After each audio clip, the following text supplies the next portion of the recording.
कटहल भी महंगा है, 60 रुपये किलो। यहाँ तो 20 रुपये किलो मिल गया। यहाँ पे एक चीज़ है, बिहार जैसा भी है लेकिन कोई कुछ भी देख के ना रेट नाजायज़ नहीं बताता, जायज़ ही बताते हैं सब।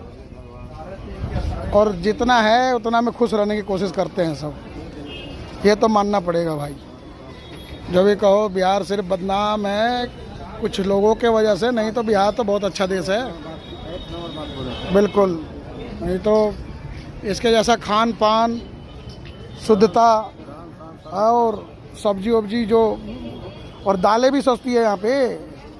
रहर दाल बढ़िया वाला 120 रुपये किलो यहाँ पे।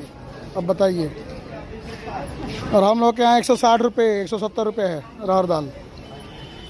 वैसे भी हमारा आरा डिस्ट्रिक्ट घर है, यहाँ दोस्त की लड़की के शादी में आए थे। नहीं तो भाई है बढ़िया चीज़, लेकिन जो भी